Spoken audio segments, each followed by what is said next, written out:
Hello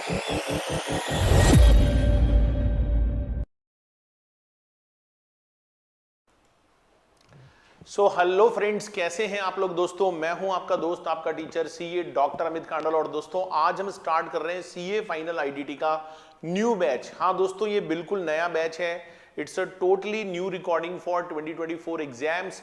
जैसा कि आप सब लोग जानते हैं कि आईसीएआई ने अपना न्यू सिलेबस यहां पर लॉन्च कर दिया है। मई और नवंबर 2024 वाले स्टूडेंट्स के लिए न्यू स्कीम यहां पर एप्लीकेबल हो गई है। और आप सब लोग जानते हैं दोस्तों कि सीए फाइनल में जहां पहले पेपर नंबर 8 तक होता था, अब आप लोगों को पेपर नंबर 6 तक जाना है। लेकिन इसका मतलब ये मत समझ लीजिएगा कि सीए फाइनल का कोर्स सिंपल हो गया है। आपको 8 की जगह 6 पेपर देने पड़ेंगे, लेकिन साथ में कुछ सेल्फ पेस मॉड्यूल्स भी हैं। तो सिलेबस आपको ऐसा लग सकता है कि कम हुआ है, लेकिन एक्चुअली में कम नहीं हुआ है। तो चलिए दोस्तों स्टार्ट करते हैं। आज हमारा जो पेपर नंबर 5 है, ये जो सीए फाइनल आईडीटी का पेपर नंबर 5 है, इसको आज हम यहां पर स्टार्ट करने जा रहे हैं, राइट। और paper number 5 CA final IDT, ये आपका 100 मार्क्स का पेपर है, पूरे 100 नंबर का पेपर है, जिसमें आप लोगों को एमसीक्यू बेस्ड क्वेश्चंस भी सॉल्व करने होंगे, as well as my dear friends descriptive questions भी आपको सॉल्व करने रहेंगे। तो दोस्तों ये मेरा लेक्चर नंबर 1 है। तो आप लोगों के मन में जितने भी क्वेरी होती हैं, कंफ्यूजन्स होते हैं, वो सारे मैं आज की डाउट क्लास में, मतलब एक तरह से जो बेसिक क्लासेस में आप लोगों को क्लियर करूंगा। कौन से मटेरियल से पढ़ना है, हमारा पढ़ने का वे कैसा रहेगा, क्वेश्चन बैंक कैसे सॉल्व करेंगे, आईसीआई के क्वेश्चन कैसे करने हैं, ये सारी की सारी तमाम बातें दोस्तों, कितने आवर्स का कोर्स रहेगा, क्लास कहां से मिलेगी, जो भी आपके मन में जितने भी क्वेश्चंस हैं, उन सब का जवाब दोस्तों आज आपको पहले फर्स्ट लेक्चर में मिलने जा रहा है। बस आप यकीन मानिए कि अगर आप मन लगाकर पढ़ाई करेंगे तो बहुत अच्छा स्कोर कर पाएंगे सीए फाइनल आईडीटी के पेपर में। तो चलिए दोस्तों, आपके मन में जितने भी क्वेश्चंस हैं, आज उन सभी का जवाब पहली क्लास में आपको मिलने जा रहा है। तो अगर आपके पास कोई कॉपी है तो वो निकाल लीजिए। और मैं आप लोगों को बोलूंगा दोस्तों, कॉपी बिल्कुल नई होनी चाहिए। अगर आप पुरानी कॉपी में लिख रहे हैं तो ये बहुत ही गलत बात है। इससे ये पता चलता है कि आप पढ़ने के लिए कितने सीरियस हैं। बहुत सारे बच्चे जो कॉपी नहीं है जिनके पास, वो पहले किसी पड़ोसी की कॉपी में से 2-4 पेज निकाल लो और उसमें लिखना स्टार्ट करो। अगर वो नहीं देता है तो मुझे जरूर बताओ। चलिए स्टार्ट करते हैं दोस्तों आज के इस नए बैच को। और कॉपी दोस्तों एक नहीं बल्कि 2 बनानी पड़ेगी। सर 2 क्यों?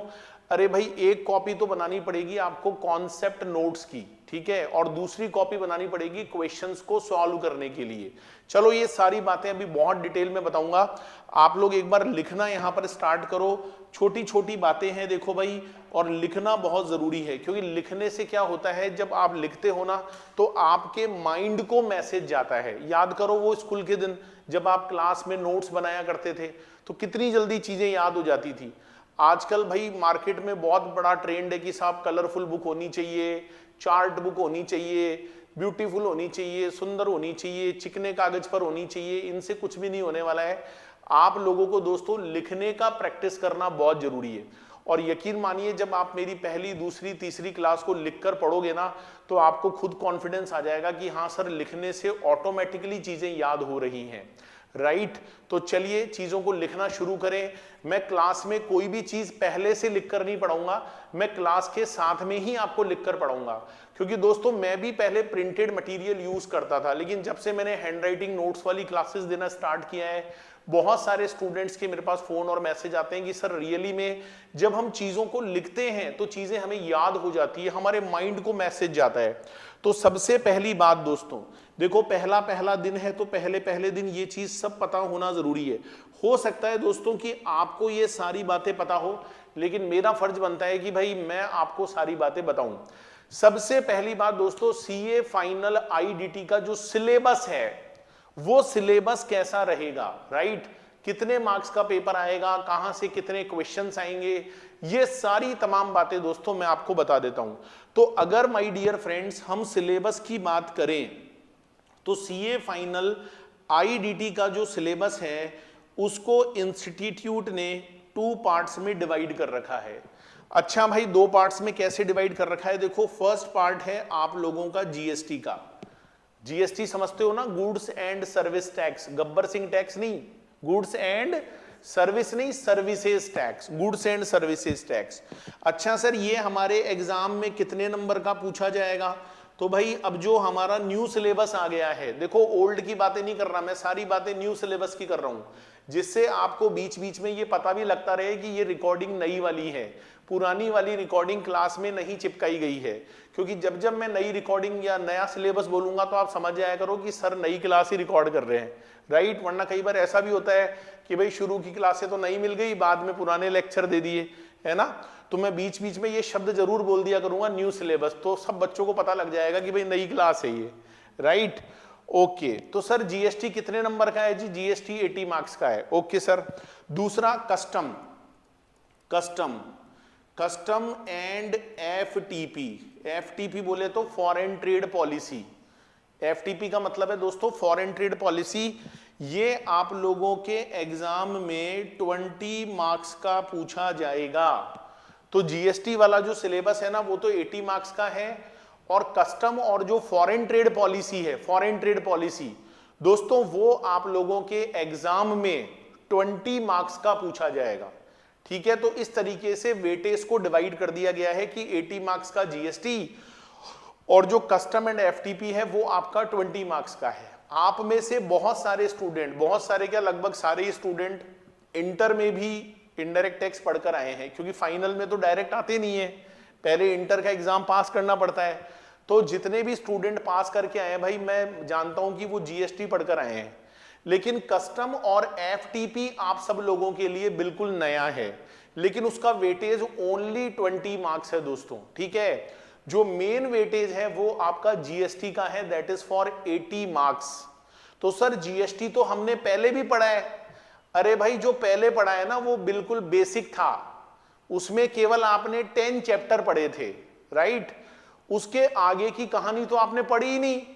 तो सर फिर हमें वो 10 चैप्टर नहीं पढ़ने पड़ेंगे क्या? मतलब हमको आगे आने वाले चैप्टर ही पढ़ने पड़ेंगे? बिल्कुल नहीं, पूरा पढ़ना पड़ेगा स्टार्टिंग से। देखो इंस्टीट्यूट ये मानकर चलता है कि हमारे जो बच्चे हैं वो बहुत होशियार हैं, उन्होंने इंटर कब पास किया था, बीच में उनकी ट्रेनिंग हो गई 2-2.5 साल की, तो उनका सब बराबर हो चुका है, ऐसा इंस्टीट्यूट मानकर चलता है। सर हम तो ऑफिस भी जाते हैं, हम जीएसटी का काम करते हैं, तो आप ऐसे कैसे बोल सकते हो? अरे वो बात सही है, लेकिन बहुत सारे बच्चे ऑफिस नहीं भी जाते हैं, समझो बात को। और ऑफिस जाने का मतलब ये थोड़ी है कि आपको जीएसटी के सारे प्रोविजन याद है। ऐसे तो बताओ कौन से बच्चे हैं भाई जिन्होंने इंटर पास किया और आज फाइनल की क्लास ले रहे हैं जैसे उनको सारा लॉ याद है? तो भाई पढ़ना पूरा ही पड़ेगा। जो इंटर में पढ़ा था वो तो पढ़ना ही पढ़ना है, लेकिन इंटर के अलावा जो बाकी के अदर चैप्टर्स हैं, जो प्रोसीजर वाला पार्ट है, अपील वाला पार्ट है, डिमांड रिकवरी वाला पार्ट है, पेनल्टी वाला पार्ट है, ऑफेंस वाला पार्ट है, वो भी पढ़ना है। और दोस्तों एक बात और बता दूं, इंटरमीडिएट लेवल में और फाइनल लेवल में भी बहुत बड़ा फर्क है, बहुत बड़ा डिफरेंस है। इंटर लेवल में और फाइनल लेवल में भाई साहब रात दिन का अंतर है। फाइनल लेवल में आपको जो पढ़ाई करनी है ना वो एक्सपर्ट की तरह करनी है, उसमें ऐसे क्वेश्चन नहीं आएंगे कि भाई बताओ what are the types of GST, ऐसे क्वेश्चन नहीं आएंगे। आपको केस स्टडी दी जाएगी, आपको एक केस बताया जाएगा, भाई ये केस आपके सामने है, अब आप जिस कंपनी के चार्टर्ड अकाउंटेंट हो, कंसल्टेंट हो, जरा बताओ क्या होना चाहिए। इस तरह के क्वेश्चन आएंगे एग्जाम में। और मैं आपको एक बात और बता दूं भाई, मैं डरा नहीं रहा, पेपर नंबर 6 बहुत खतरनाक है। आपको पता है ना न्यू सिलेबस में 6 पेपर है, जो आईडीटी है वो तो पेपर नंबर 5 हो गया, वो जो पेपर नंबर 6 है ना वो बहुत खतरनाक पेपर है।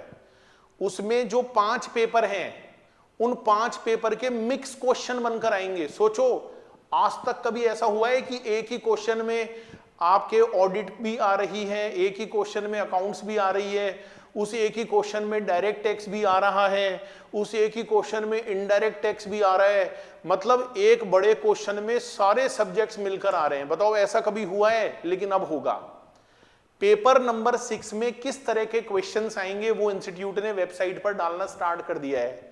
अगर आपको समय मिले, वैसे तो आप दिन भर मोबाइल और इस पे लगे रहते हो, तो जरा देखना कि उस क्वेश्चन को पढ़कर कितने खतरनाक तरह के क्वेश्चंस हैं। तो मैं आपको डरा नहीं रहा हूं भाई, मैं आपको बस इतना सा कह रहा हूं कि सीरियस हो जाओ, पढ़ाई करना स्टार्ट कर दो। अगर पढ़ाई करना स्टार्ट नहीं किया है तो अब फाइनल को निकालना इतना इजी नहीं है। पेपर जरूर 8 की जगह 6 हो गए, लेकिन वो जो 6 है ना, वो अपने आप में बहुत बड़ा लेवल है, राइट। और आप तो वैसे भी पहली बार एग्जाम दोगे मई और नवंबर 24 में, तो आपके ऊपर तो बहुत सारे एक्सपेरिमेंट होने वाले हैं, है ना। सर मेरे साथ हमेशा ऐसे ही होता है, जब भी मैं किसी क्लास में जाता हूं ना तो सिलेबस चेंज हो जाता है ना। चलो कोई बात नहीं जी, अपन पढ़ाई करते हैं। तो जीएसटी कितने नंबर का आएगा? जीएसटी 80 मार्क्स का आएगा, और कस्टम और एफटीपी कितने नंबर का आएगा? 20 मार्क्स का आएगा। यहां तक बात समझ में आ गई? बहुत बढ़िया। दूसरा जो आपके मन में क्वेश्चन आता है, सर हम बुक्स कौन सी वाली काम लेंगे? देखो ये पहली क्लास है ना, तो सारी बातें बताना बहुत जरूरी है, वरना कई बच्चे मेरा दिन भर यही दिमाग खाते हैं, सर आप क्लास कैसे लेते हो, कौन सी बुक से पढ़ाते हो। तो मैंने सोचा यार ये सारी बातें पहले लेक्चर में बता ही दो।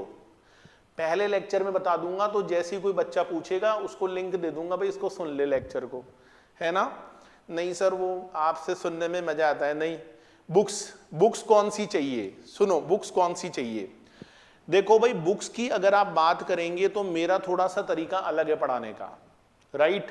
कुछ लोगों के साथ मैच कर सकता है मेरा तरीका, क्योंकि मैंने भी उन लोगों को पढ़ाया है तो मुझे पता है, लेकिन बहुत सारे लोगों के साथ मेरा तरीका मैच नहीं करेगा। बहुत सारे लोग आपको प्रिंटेड बुक देंगे, बहुत सारे लोग आपको चार्ट फॉर्मेट में कलरफुल बुक्स देंगे, है ना। तो वो मेरे पास नहीं है भाई। मैं आपको बिल्कुल सिंपल सोबल तरीके से एक बात कह रहा हूं, भैया एक कॉपी बना लो।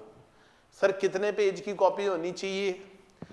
भाई आप लगभग बना लो 150 से 200 पेज की कॉपी बना लो एक। इस 150 से 200 पेज की कॉपी में पूरा इनडायरेक्ट टैक्स आपका कवर होगा, और आपका मन करे ना तो चाहे स्टडी मैट से देख लेना, कोई प्रोविजन में नहीं छोड़ने वाला।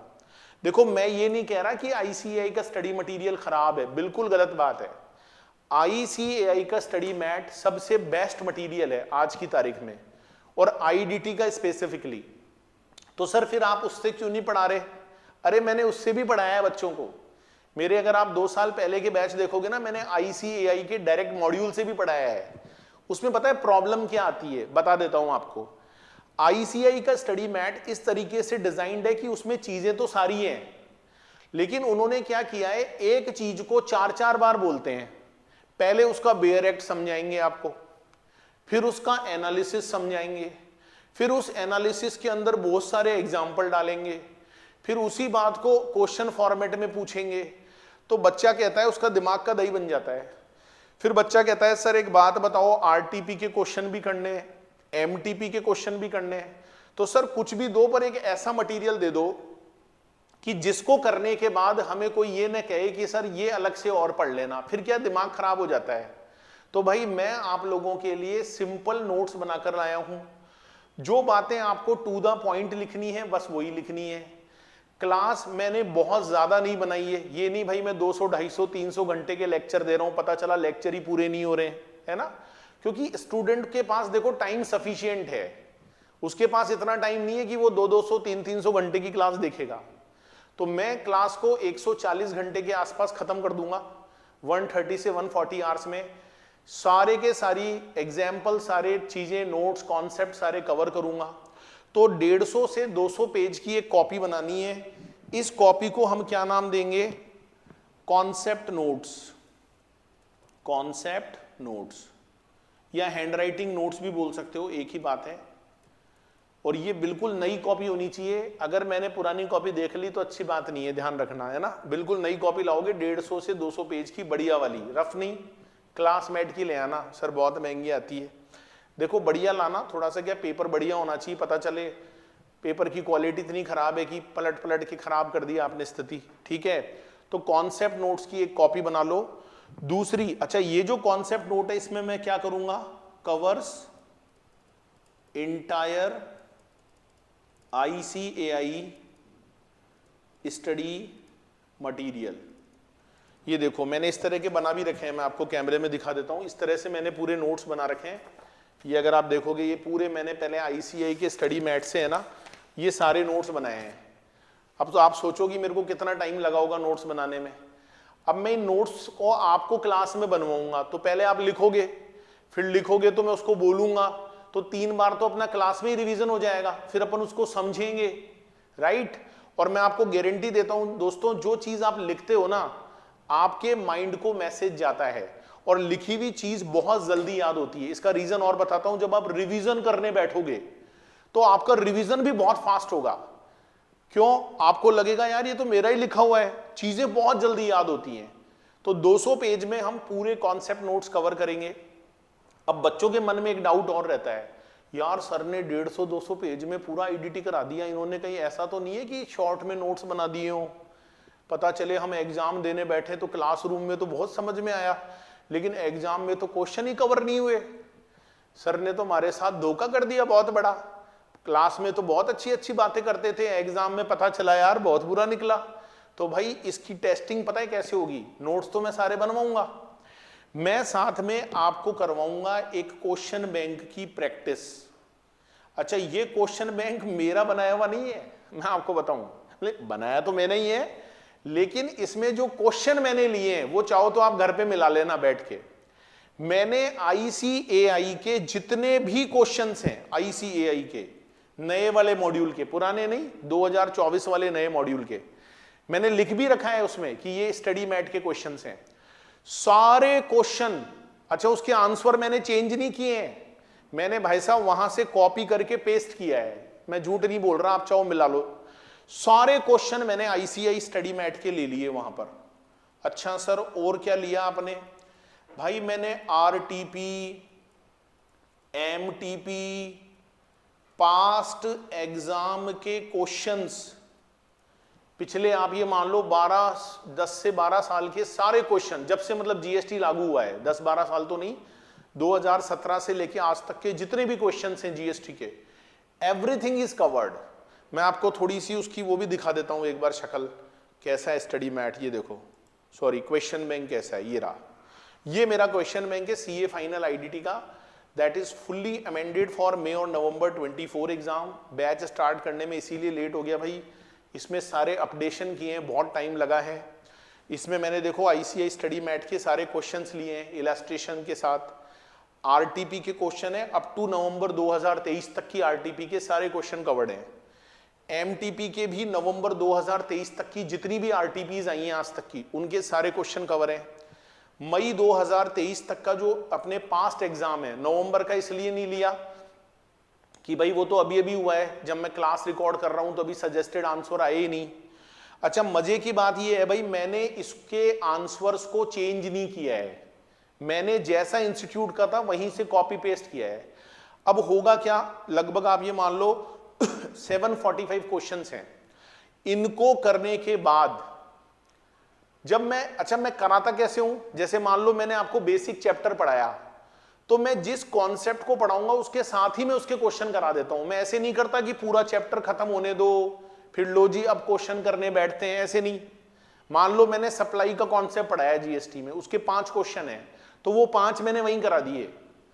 तो कॉन्सेप्ट पढ़ा, उसके क्वेश्चन आपके सामने रखे, एक एक कर करके समझा दिए, पढ़ा भी दिए, करके भी दिखा दिए प्रैक्टिकल। तो आपके मन में ये आएगा कि यार सर ने जो नोट्स लिखवाए थे ना यार, उससे सारे क्वेश्चन हो रहे हैं, इसका मतलब सर के नोट्स समराइज कॉन्सेप्चुअल बिल्कुल सही है। भर भर के 10 चीजों को 2-2 3-3 बार नहीं बोला, लेकिन जो बोला ना सर ने वो ठोस बोला, और देखो सारे क्वेश्चन हो गए यार। तो आपके मन में कॉन्फिडेंस आ जाएगा कि यार कोई शॉर्ट समरी नोट्स नहीं है ये। तो ये सबसे बढ़िया तरीका है। किसी भी क्लास को आप अगर लेते हो ना, उस टीचर ने जिस मैथ से आपको पढ़ाया है, अगर उससे सारे क्वेश्चन सॉल्व हो रहे हैं, स्टडी मैट के सारे क्वेश्चन सॉल्व हो रहे हैं, MTP RTP past exam solve हो रहे हैं, इसका मतलब वो सही मटेरियल से पढ़ा रहा है। ये टेस्ट करने का सबसे बढ़िया तरीका है। तो आप नोट्स उस टीचर के काम ले लो, लेकिन आप ये देखो कि क्वेश्चन स्टडी मैट के सॉल्व हो रहे हैं नहीं हो रहे। अगर वो खुद क्वेश्चन बना के दे रहा है तो आपको सावधान होने की जरूरत है, ठीक है ना। ये मैंने पोल खोल दी है सब टीचर्स की यहां पर तो भाई ये मैं आपको करवाने वाला हूं। ये पूरा स्टडी मैट है, ये देखो GST में लगभग 24 चैप्टर्स हैं, सबके मैंने क्वेश्चंस दे रखे हैं। ये कस्टम का 20 मार्क्स का है, इसके अंदर मैंने आपको 9 चैप्टर्स के दिए हैं। ये मैंने इस तरीके से बनाया है, ये देखो। शुरू में मैं क्या करता हूं, सेक्शन B में एडिशनल क्वेश्चन, एडिशनल मतलब RTP MTP past exam, section A में स्टडी मैट के क्वेश्चन, ऐसे हर चैप्टर में मैंने बना रखे हैं। आप चाहो तो स्टडी मैट से इनको मैच भी कर सकते हो, राइट।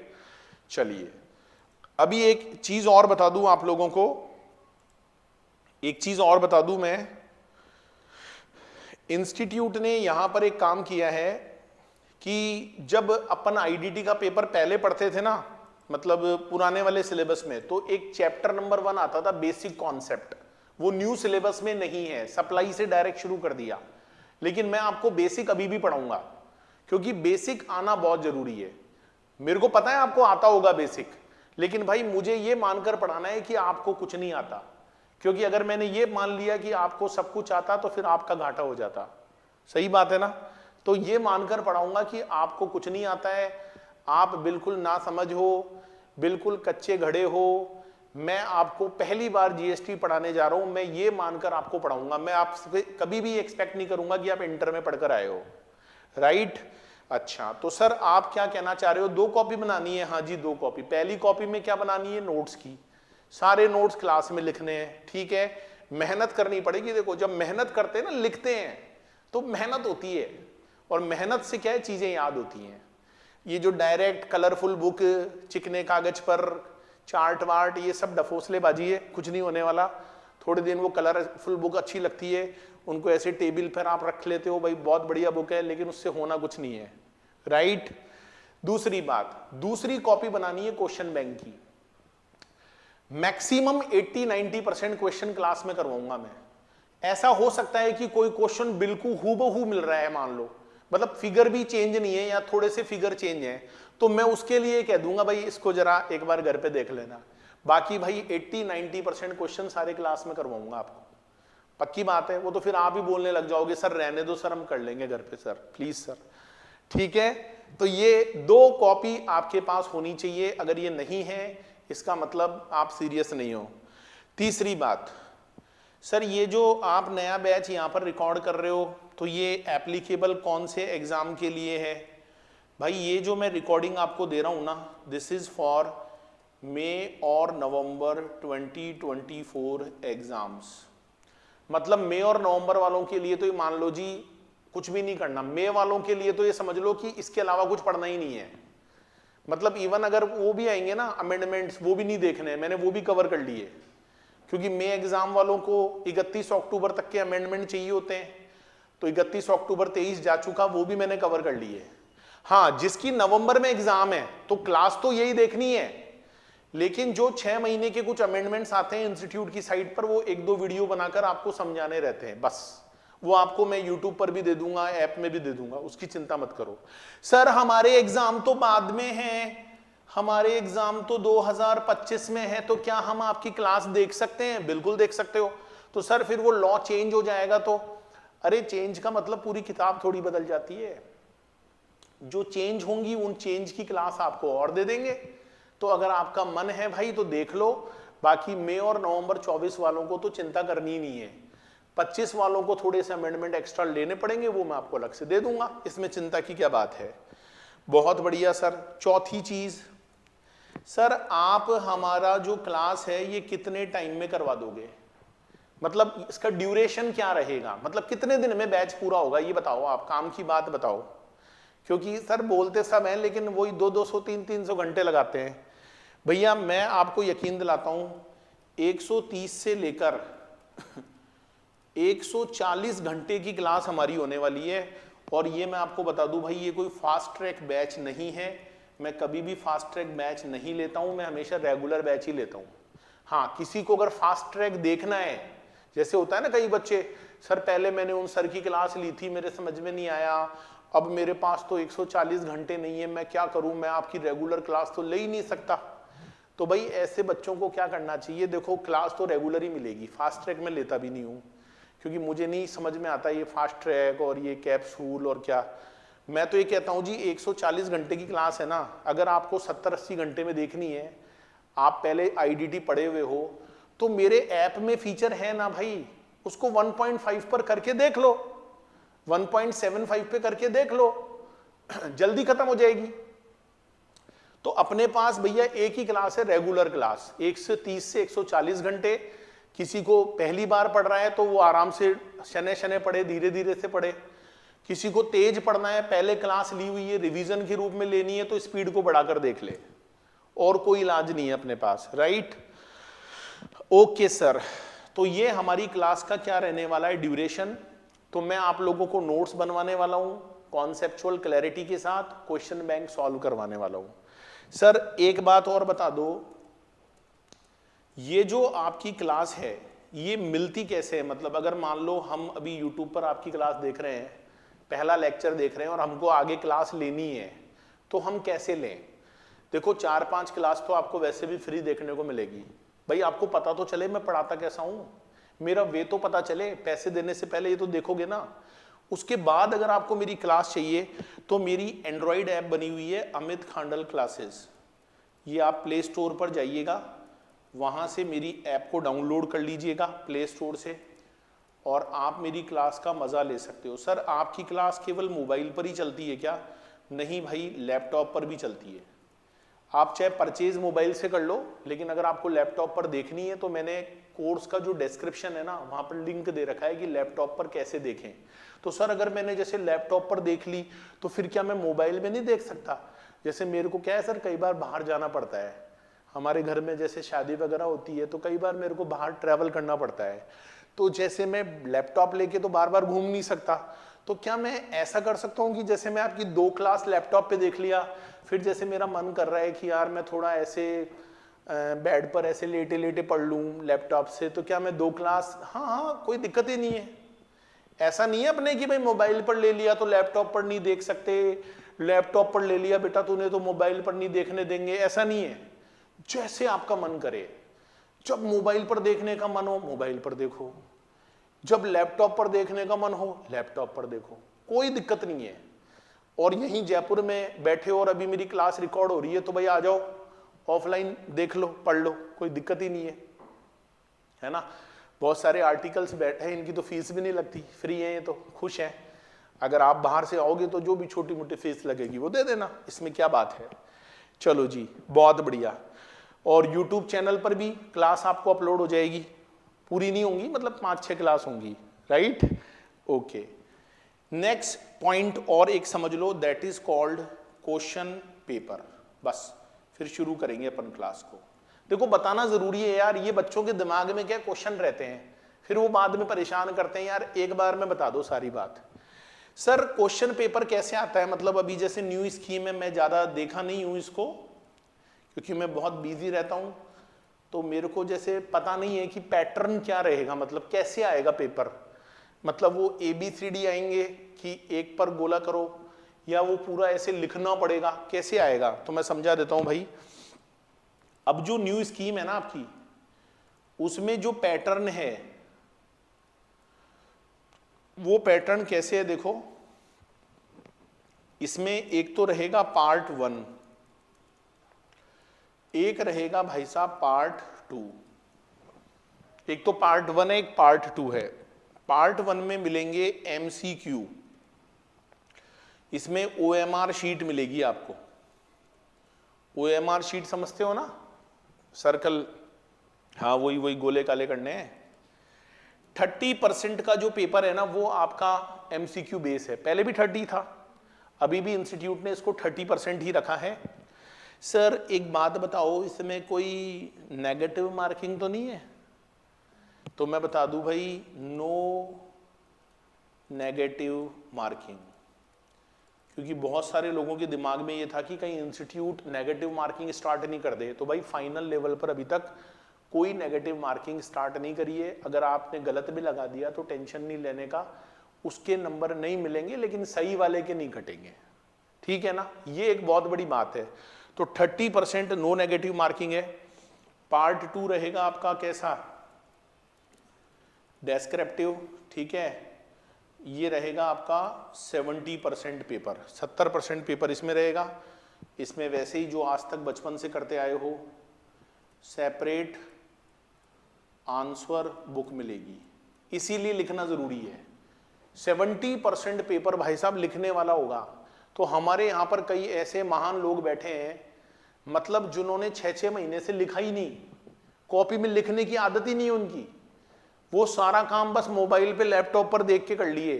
फिर जब 3 घंटे लिखने की बारी आई ना एग्जाम में, अब लिखा ही नहीं जा रहा, हाय राम मेरे से तो लिखा ही नहीं जा रहा सर, मेरे तो हाथ ही जाम हो गए। तो भाई वो हाथ जाम नहीं होंगे, क्योंकि मैं सारे नोट्स क्लास में ही बनवाऊंगा। इतना शानदार चलेगा अपना पेन, मजा आ जाएगा आपको कि यार सर ने बढ़िया प्रैक्टिस करवा दी, सर के इस कारण से दूसरे पेपर में भी प्रैक्टिस हो गई लिखने की, है ना। तो सेपरेट आंसर कॉपी मिलेगी आपको इसमें, नो वरी अबाउट दैट। तो ये सारी तमाम बातें हो गई भाई, क्लियर है। सर एक बात बताओ, पहला दिन है सर, मैं अच्छे नंबर कैसे लाऊं? अच्छे नंबर कैसे लाएं सर, एक बात बताओ सर। सीए फाइनल तो बहुत टफ बताते हैं कि भाई नंबर ही नहीं आते और बच्चे बहुत बार फेल हो जाते हैं, और हम तो सर ऑलरेडी बहुत बार फेल हुए हैं जब हम आपकी क्लास देख रहे हैं। सर कैसे आएंगे सर अच्छे नंबर? देखो अच्छे नंबर कैसे आते हैं मैं आपको सही बताऊं, अच्छे नंबर 3 तरीके से आते हैं। जो 3 स्टेप फॉलो कर लेता है ना उसके हमेशा अच्छे नंबर आते हैं। अच्छा सर 3 स्टेप कौन कौन से हैं? पहला स्टेप होता है भाई कॉन्सेप्चुअल क्लैरिटी। आज पहला दिन है इसलिए सारी बातें बता रहा हूं, फिर मैं रोज रोज नहीं करूंगा ये बातें, फिर तो भाई अपन जीएसटी की दुनिया में खो जाएंगे, फिर थोड़ी रोज रोज यही बातें लेके बैठे रहेंगे। पहला पॉइंट है भाई कॉन्सेप्चुअल क्लैरिटी। अच्छे नंबर लाने के लिए क्या करना पड़ता है? कॉन्सेप्चुअल क्लैरिटी लानी पड़ती है। अच्छा एक बात मैं बता दूं भाई, अगर आपके कॉन्सेप्ट क्लियर नहीं है, जैसे मैं आईडीटी पढ़ा रहा हूं सीए फाइनल का, तो अगर आपके कॉन्सेप्ट क्लियर नहीं है तो उसके लिए 100% जिम्मेदारी मैं अपने ऊपर लेता हूं। मतलब आपका 0% भी दोष नहीं है। अगर आपके कॉन्सेप्ट क्लियर नहीं हुए मेरी क्लास को लेने के बाद, तो उसकी 100% रेस्पॉन्सिबिलिटी मेरी है। मैं दोषी हूं, कहीं भी लटका दो मुझे, मैं दोषी हूं अगर आपके कॉन्सेप्ट क्लियर नहीं होते हैं। लेकिन इसका यह मतलब भी नहीं है कि सर हम पढ़ेंगे ही नहीं, करके दिखाओ आपकी गलती है ऐसे भी नहीं भाई। देखो आप तो पढ़ोगे ही, टर्म्स एंड कंडीशन अप्लाई, लेकिन आप पढ़ रहे हो और मैं पढ़ा भी रहा हूं लेकिन कॉन्सेप्ट क्लियर नहीं हो रहे, तो उसके लिए पूर्ण रूप से मैं दोषी हूं। 100% मेरी जिम्मेदारी है, राइट। तो पहली बात है भाई कॉन्सेप्ट क्लैरिटी।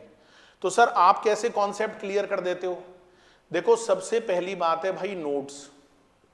मतलब मैंने नोट्स इस तरीके से बनाए हैं कि बच्चों के कॉन्सेप्ट तो क्लियर उसी टाइम हो जाएं जब मैं समझाऊं, लेकिन बच्चे जब उसको रिवीजन करने बैठे तो उनको ऐसा नहीं लगे यार वापस नया नया सा ही लग रहा है सब कुछ। मतलब वो उसको कोरिलेट कर पाए, मतलब मेरी उस चीज को देखते ही उन्हें याद आ जाए कि अरे सर याद आ गया, ये वही चीज है। तो सबसे पहली बात है भाई नोट्स। दूसरी चीज होती है जैसे बच्चे पढ़ भी लेते हैं, नोट्स भी बना लेते हैं, सारे काम कर लेते हैं, लेकिन जब एग्जाम में क्वेश्चन आता है तो तोते उड़ जाते हैं। कईयों को तो यही पता नहीं चलता कौन से चैप्टर का क्वेश्चन है ये, है ना। किसी को अकाउंट्स याद आ जाती है टैक्स के पेपर में। तो मैं क्या करवाता हूं भाई, मैं सारे क्वेश्चन करवा देता हूं, चाहे वो आईसीआई का स्टडी मैट हो, एमटीपी हो, आरटीपी हो, पास्ट एग्जाम हो। और मैं तो ये कहता हूं भाई अगर आपको लगता है ना तो मेरे क्वेश्चन बैंक को मैच कर लो सब चीजों से, आंसर भी मैच कर लेना भाई, एक शब्द नहीं बदला मैंने। अरे इंस्टीट्यूट देता है ना यार, कॉपी करके पेस्ट करो। और एक बात बताऊं, नंबर भी उसी से मिलेंगे। अगर आप सोच रहे हो कि भाई इधर उधर कहीं से आंसर किसी ने बना दिया, नहीं मिलेंगे। तो भाई मैं इतना बड़ा विश्लेषण करता भी नहीं हूं, बहुत सारे लोग अपने खुद के क्वेश्चन भी बनाते हैं, तो अपनी इतनी औकात नहीं है कि अपन क्वेश्चन बना लें। अपन तो जो आईसीआई के क्वेश्चन है ना उन्हीं को पढ़ेंगे। अच्छा उससे होगा क्या, जैसे मैंने क्वेश्चन पढ़ा, कॉन्सेप्ट नोट्स मैंने पढ़ा दिया, अब आपके दिमाग से मैं निकलवाने की कोशिश करूंगा भाई मैंने क्या पढ़ाया था। फिर मैं जब पढ़ा दूंगा, समझा दूंगा, फिर मैं कहूंगा लो अब आंसर देखो भाई, अब पहले मत देखो आंसर, बाद में देखो, और सर ये तो वही है। इतना कॉन्फिडेंस आता है मैं आपको बता नहीं सकता। मतलब आपको ऐसा लगने लग जाएगा यार ये क्वेश्चन आते हैं एग्जाम में, अरे यार बड़े सिंपल है। अच्छा 70-80% क्वेश्चन तो सेम वही होते हैं, थोड़े बहुत फिगर विगर चेंज करते हैं, इंस्टीट्यूट वाले के पास भी ज्यादा क्वेश्चन नहीं है। लेकिन जो 20-30% पेपर होता है ना वो थोड़ा सा एक्स्ट्रा ऑर्डिनरी आता है। भाई अब सीए का एग्जाम है तो यार थोड़ा ऐसे टफ तो बनाएंगे ना उसको। लेकिन मैं आपको यकीन दिलाता हूं दोस्तों कि मेरे कॉन्सेप्ट नोट और क्वेश्चन बैंक करने के बाद 80% पेपर आपको नया नहीं लग सकता। हाँ 20% नया लग सकता है, पर नए का मतलब भी ये नहीं है कि आप उसको कर नहीं पाओगे। भाई कोई अलग चीज थोड़ी आ जाएगी। जो मैंने पढ़ाया है उसी में से तो आएगा वो भी। अच्छा चलो यार, उसमें अपन ने 50% भी सही कर दिया तो कहां दिक्कत है, कौन से 100 में से 100 लाने अपने को, ठीक है। तो मैं आपको नोट्स, क्वेश्चन बैंक, तीसरी चीज होती है भाई मैं बीच बीच में चार्ट बनवाता हूं खुद ही। मैं पहले से चार्ट नहीं देता, प्रिंटेड नहीं है मेरे पास, ऐसे क्लास में बनवाता हूं मैं चार्ट। एक चौथी चीज है भाई स्टोरी। मेरी एक आदत है, मैं क्या पढ़ाते पढ़ाते स्टोरी बना देता हूं कि यार मैं एक दिन ऐसे ऑफिस में बैठा था, अरे मैं बताना भूल गया आपको, मेरा नाम सीए डॉक्टर अमित खांडल है और मैं टैक्स की फैकल्टी हूँ, बहुत साल से पढ़ा रहा हूँ, 15-20 साल हो गए मेरे को पढ़ाते हुए। और मैं केवल पढ़ाता नहीं हूँ, पढ़ाना तो मेरा शौक है, मैं प्रैक्टिस करता हूँ। हाँ, मेरे ऑफिस में क्लाइंट आते हैं भाई, मेरे पास क्लाइंट्स हैं, जीएसटी के क्लाइंट हैं, इनकम टैक्स के हैं, है ना, बहुत सारे बच्चे भी आते हैं ट्रेनिंग के लिए। तो वो क्लाइंट जब आते हैं ना तो मैं उनकी स्टोरी सुना देता हूँ बच्चों को कि यार देखो ऐसे मैं डिपार्टमेंट गया था, वहाँ पर ऐसा हुआ था, ऐसे हमारे क्लाइंट के जीएसटी वाले आ गए सर्च करने, फिर उन्होंने हमसे डॉक्यूमेंट्स मांग लिए। तो बच्चों को ऐसे लगता है यार ये तो स्टोरी बना दी। अच्छा, इतना सुनने में मजा आता है कि मतलब अरे वाह क्या बात है। तो मैं क्या चीज़ों को स्टोरी से कोरिलेट करता हूँ। अच्छा, जब कोई चीज़ स्टोरी के रूप में बताई जाती है ना तो चीज़ों याद हो जाती है अपने आप। मतलब आप वर्ड्स फिर भी भूल जाओगे लेकिन मेरी स्टोरी याद रहेगी और उस स्टोरी से आप एग्जाम में क्वेश्चन सॉल्व कर लोगे। तो मैं बीच बीच में स्टोरी करवाऊंगा, चार्ट्स बनवाऊंगा, कॉन्सेप्ट नोट्स बनवाऊंगा, क्वेश्चंस करवाऊंगा और हर क्लास के बाद एक छोटा सा 10 मिनट का रिवीजन करवाऊंगा। और जब अगले दिन क्लास होगी तो जो पिछली क्लास में पढ़ा था उसको फिर 5 मिनट में रिवीजन करवाऊंगा। तो जब इतनी बार रिवीजन होता है बार बार तो चीजें ऑटोमेटिकली क्या हो जाती हैं, याद हो जाती है, कॉन्सेप्ट आपका क्लियर हो जाता है। तो पहली चीज हो गई कॉन्सेप्चुअल क्लैरिटी। अच्छा सर, दूसरा काम क्या करना पड़ता है अच्छे नंबर लाने के लिए? चलो मान लिया हमारे कॉन्सेप्ट हो गए क्लियर, अब क्या करें, कॉन्सेप्ट तो क्लियर है। दूसरी चीज होती है भाई रिटेंशन। समझ में सब आ गया सर, मेरे समझ में सब आता है, मेरे को एक तो ना याद नहीं होता सर, मेरे मतलब याद नहीं रहता। मतलब आप जब पढ़ाते हो ना सर मेरे सब समझ में आता है लेकिन मेरे को याद होता ही नहीं है। ऐसे मेरे को बहुत चीजें याद रहती है लेकिन बस मेरे को पढ़ाई याद नहीं रहती, सर मैं क्या करूं मतलब। तो देखो भाई, याद रखने में ये मान लो कि 50% जिम्मेदारी मेरी है लेकिन 50 आपकी है। इसमें तो पूरी 100 मेरी है ना, लेकिन इसमें 50-50 है। 50% आपको करना पड़ेगा, 50% मैं क्लास में करवाऊंगा। जब मैं चार्ट बनवाऊंगा, जब मैं स्टोरी टेलिंग करूंगा, जब मैं क्लास के बाद रिवीजन करूंगा, मैं अगले दिन फिर रिवाइज कराऊंगा, तो कहीं ना कहीं चीजें ऑटोमेटिकली क्या होंगी, रिटेन होना शुरू हो जाएंगी। हर चैप्टर के साथ पुराना चैप्टर कोरिलेट होना शुरू हो जाएगा। अच्छा, लेकिन आपका 50% काम क्या रहेगा? देखो, मैंने 1 घंटा, सवा घंटा, 1.5 घंटा क्लास ली, कभी 1.5 घंटा ले ली, कभी सवा घंटा ले ली, कभी 1 घंटा ले ली। कोशिश करूंगा 1.5 घंटा लूं ताकि जल्दी से पूरा हो जाए। तो क्या होता है कि जैसे मैंने पढ़ा दिया तो आपको एक बार उसको देखना है भाई, 15 मिनट 10 मिनट इतना ही लगेगा, अपने ज्यादा नहीं चाहिए, रोज का 1-2 घंटे नहीं चाहिए, रोज 15-20 मिनट उसको देख लो। अच्छा, देखने का मतलब ऐसे नहीं है कि मैंने नोट्स बनाए ऐसे कॉपी में से पढ़ रहे हैं हो गया, ऐसे नहीं करना है। करना कैसे मैं समझाता हूं। मैंने 3 पेज के नोट्स बनवा दिए तो आपको आधा घंटे ऐसे सोचना है कि आज क्या पढ़ाया था सर ने।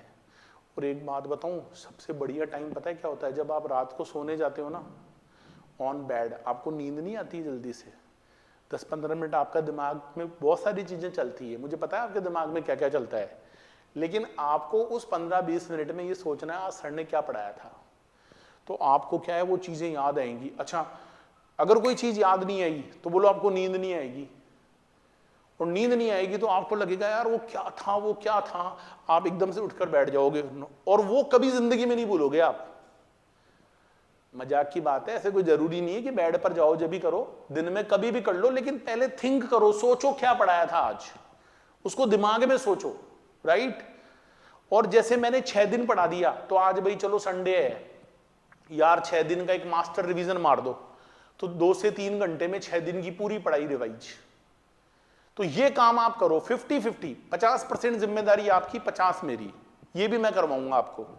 सर चलो कॉन्सेप्ट भी क्लियर हो गए, याद भी हो गया, अब सर अब क्या करना है? तीसरा काम रिफ्लेक्शन। अरे जो आपने याद किया वो दिखना भी तो चाहिए। जब 3 घंटे में एग्जाम देने की बारी आई तब आपके तोते उड़ गए। वहां दिखना भी चाहिए, वहां कॉपी में वो लिखा हुआ दिखना चाहिए। भाई आप कितने इंटेलिजेंट हो इस बात के नंबर नहीं मिलते, आपकी कॉपी कितनी इंटेलिजेंट है इस बात के नंबर मिलते हैं। भाई आपकी जब कॉपी चेक होती है तो आप थोड़ी एग्जामिनर के सामने बैठे हो, भाई कितना खूबसूरत बच्चा है, कितनी खूबसूरत बच्ची है, उसके नंबर नहीं है। आप कितने इंटेलिजेंट हो इसके भी नंबर नहीं है। आपकी कॉपी में उस 3 घंटे में क्या लिखा गया उसके मार्क्स हैं। वो कॉपी एग्जामिनर को बताएगी कि ये कॉपी कितने अच्छे बच्चे की है। अच्छा, उसमें आपका रोल नंबर भी नहीं होता है कि भाई कोई आपकी जानकारी वाला निकल जाएगा तो अच्छे नंबर दे देगा, ऐसा नहीं है भाई। रोल नंबर भी हटा दिया जाता है, कोड नंबर डल जाता है। एग्जाम का बहुत खतरनाक पेपर पैटर्न है चेक करने का। तो सर वहां पर मतलब क्या करना है? अरे भाई 3 घंटे में वहां लिख कर आओ। आपने याद कर लिया, आपको समझ में आ गया, उससे थोड़ी अच्छे नंबर मिलेंगे। मैं बहुत लंबे टाइम तक एग्जामिनर पैनल में रहा हूं भाई, मुझे पता है कॉपियां कैसी कैसी आती हैं। आपको लगता है इंस्टीट्यूट फेल कर देता है, इंस्टीट्यूट फेल नहीं करता, बच्चे खुद ही फेल हो जाते हैं। मतलब अगर मान लो 500 कॉपी आ रही है तो 30 बच्चे भी पास नहीं होते उसमें मुश्किल से, और इंस्टीट्यूट को कई बार मार्क्स एक्स्ट्रा देकर पास करने पड़ते हैं रिजल्ट मेंटेन करने के लिए। बहुत खराब सिचुएशन होती है वहां पे। तो रिफ्लेक्शन की पूरी जिम्मेदारी आपकी 100%, इसमें मेरी नहीं है। कहीं आप ये सोचो भाई सर ही लिखकर आ जाएंगे एग्जाम में, तो भाई मैं कैसे लिख कर आऊंगा? हाँ, अगर ऐसा होता तो मैं इसमें भी आपकी मदद करता, लेकिन मैं नहीं कर पाऊंगा।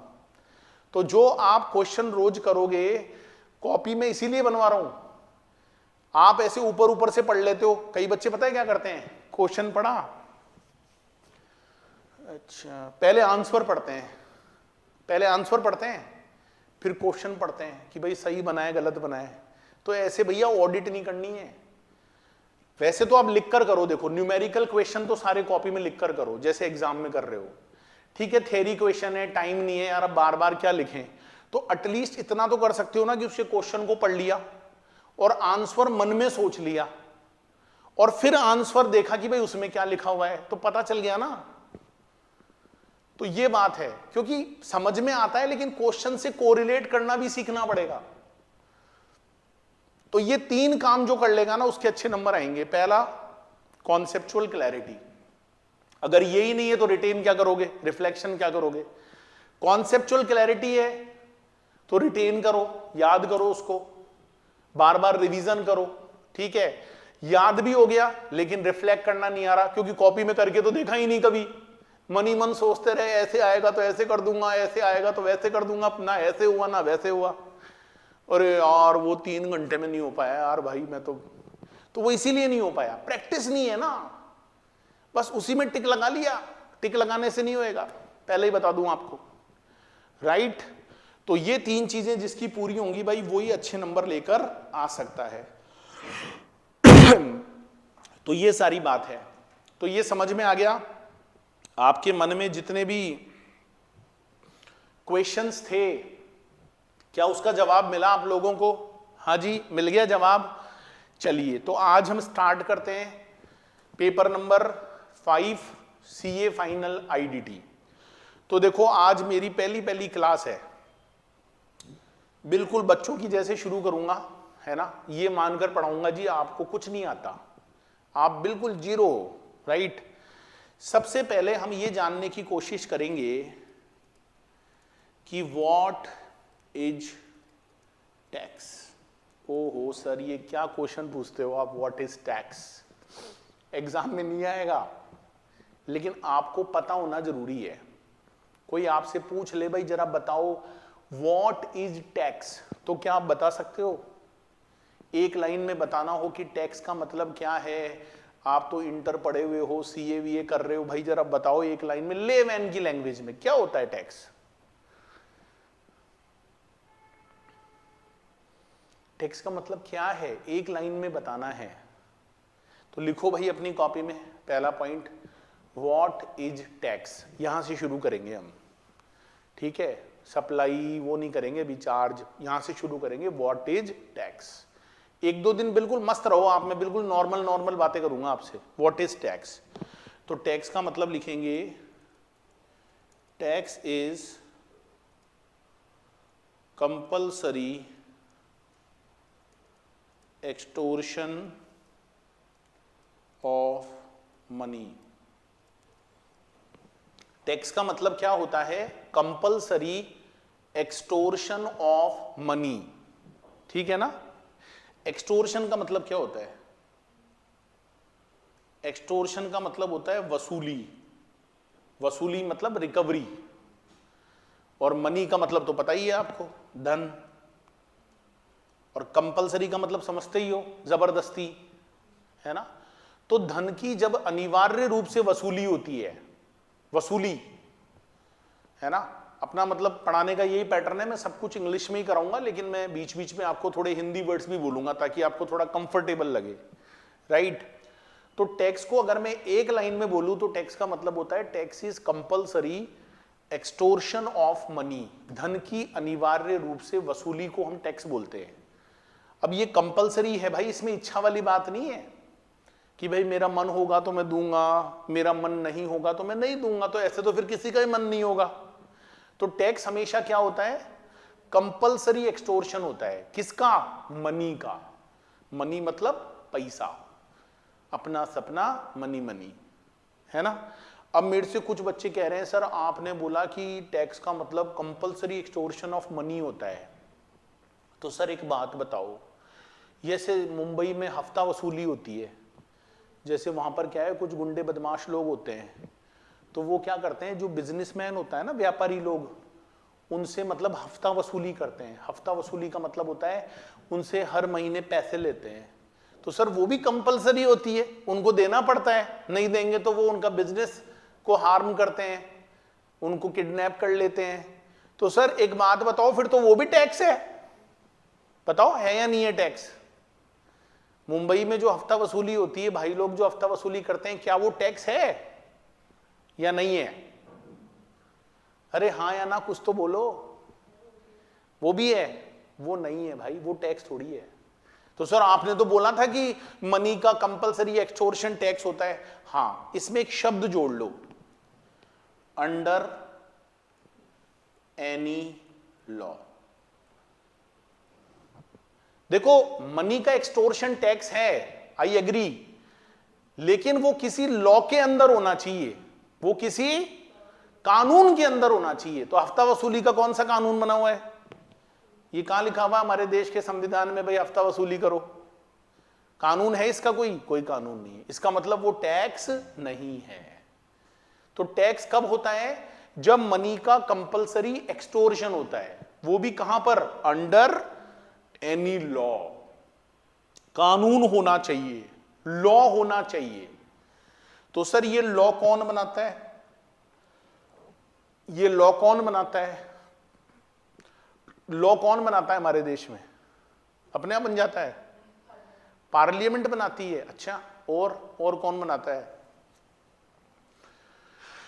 देखो भाई, लॉ बनाने की भी अपने आप में एक कहानी है। हमारा देश का संविधान, मुझे एक बात बताओ, सबसे बड़ा कौन होता है देश में? सबसे बड़ा सुप्रीम कौन है? मोदी जी? मोदी जी बड़े नहीं है। तो सर फिर प्रेसिडेंट होते होंगे, राष्ट्रपति, राष्ट्र के पति? नहीं भाई, प्रेसिडेंट भी बड़े नहीं होते। सर सबसे बड़ा तो भगवान होता है। अरे भगवान तो होता है, यहां कौन होता है सबसे बड़ा? यहां होता है कॉन्स्टिट्यूशन ऑफ इंडिया, भारत का संविधान, ये सबसे बड़ा है। ना प्रेसिडेंट बड़े हैं, ना प्राइम मिनिस्टर बड़े हैं, ना चीफ जस्टिस ऑफ इंडिया बड़े हैं। हाँ पॉपुलर हो सकते हैं लेकिन बड़े नहीं है। बड़ा तो कौन है? कॉन्स्टिट्यूशन। सर्वोपरि कौन है? कॉन्स्टिट्यूशन। भारत का संविधान सबसे बड़ा है, क्योंकि जितनी भी पावर्स मिलती हैं वो सब कहां से मिलती हैं? कॉन्स्टिट्यूशन से। जितने भी कानून बनते हैं वो कहां से बनते हैं? कॉन्स्टिट्यूशन से। क्योंकि जो कॉन्स्टिट्यूशन होता है ना, वो लॉ का भी लॉ है। मैं जब लॉ कर रहा था, मतलब मैंने एलएलबी भी किया हुआ है, तो वहां पर एक हमारी बुक आती थी, उसमें लिखा हुआ था, आज भी मुझे वो लाइन याद है कि जो इंडियन कॉन्स्टिट्यूशन है ना वो किंग ऑफ किंग्स है, किंग ऑफ किंग्स। मतलब ये जितने कानून हमारे देश में उन सबका अगर गॉडफादर का हो तो कौन है? कॉन्स्टिट्यूशन। क्योंकि वो बने कहां से, उनको बनाने की पावर कहां से मिली? कॉन्स्टिट्यूशन से मिली। तो सुप्रीम अथॉरिटी कौन होती है? Constitution of India. और वहां से दोस्तों लॉ बनाने की पावर मिलती है। तो ये भी मैं आप लोगों को एक बार, छोटा छोटा है लेकिन मैं लिखवा देता हूं कि ये सारी जो पावर्स है ये हमको कहां से मिलती है? कॉन्स्टिट्यूशन ऑफ इंडिया से। तो सबसे ऊपर लिखो किसका नाम आता है? Constitution of India. ये सब पता होना चाहिए आपको, एमसीक्यू बेस्ड क्वेश्चन आएंगे यहां से, जो 30 मार्क्स का पेपर है। ये मत समझना कि ये मैं कोई आउट ऑफ सिलेबस पढ़ा रहा हूं, ये सब है आपके सिलेबस में। अब ये जो कॉन्स्टिट्यूशन ऑफ इंडिया है, यहां से हमको लॉ बनाने की पावर मिलती है, राइट? अच्छा, लॉ बनाने की पावर कहां से मिलती है हमको? कॉन्स्टिट्यूशन ऑफ इंडिया से। अब ये जो कॉन्स्टिट्यूशन होता है ना भाई, इसमें क्या होता है? 3 तरह की लिस्ट होती है। एक तो मैं आपको बात बता दूं भाई, यहां पर आर्टिकल होता है, आर्टिकल। जैसे आप कोई कानून पढ़ते हो, कोई लॉ पढ़ते हो, तो उसमें सेक्शन होते हैं, सेक्शन 1, सेक्शन 2, सेक्शन 3 होते हैं ना? हाँ तो बोलो। ऐसे ही जब आप कॉन्स्टिट्यूशन को पढ़ते हो, पढ़ा है आपने कभी? नहीं, कॉन्स्टिट्यूशन पढ़ा है क्या कभी? आज तक नहीं पढ़ा सर। देखो, एक बार जीवन में कॉन्स्टिट्यूशन जरूर पढ़ो। आप भारत के नागरिक हो, आपने आज तक कॉन्स्टिट्यूशन ही? सर मैंने तो देखा ही नहीं, पढ़ना तो दूर की बात। पढ़ेंगे सर, पहले ये कर लें। पढ़ाई तो हो नहीं रही, आप कह रहे हो कॉन्स्टिट्यूशन पढ़ो और ये पढ़ो। तो ये जो कॉन्स्टिट्यूशन होता है ना, इसमें आर्टिकल होते हैं, आर्टिकल 1, आर्टिकल 2, आर्टिकल 3। ये वो सीए वाले आर्टिकल नहीं है जो सीए ऑफिस में काम करते हैं, वो अलग होते हैं। ये क्या है? सेक्शन की जगह यहाँ आर्टिकल होते हैं कॉन्स्टिट्यूशन में। तो इसमें एक आर्टिकल नंबर है 246। क्या नंबर है? तो जैसे ही आप आर्टिकल नंबर 246 पर जाते हो, जैसे ही आप वहां पर क्लिक करते हो, तो उसमें आपको 3 तरह की लिस्ट प्रकट हो जाती है।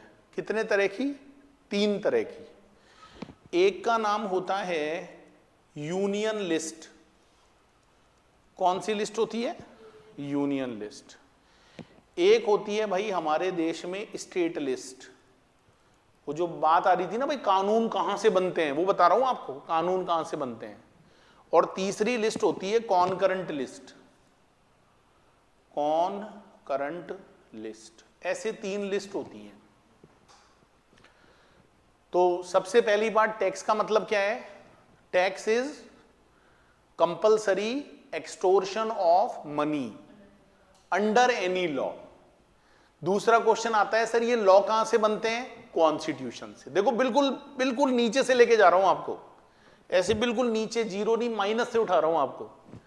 अब कॉन्स्टिट्यूशन का कौन सा आर्टिकल है? 246। वहां से क्या मिली? पावर मिली। किस बात की पावर मिली? लॉ बनाने की पावर। लॉ बनाने की power. Power to make laws.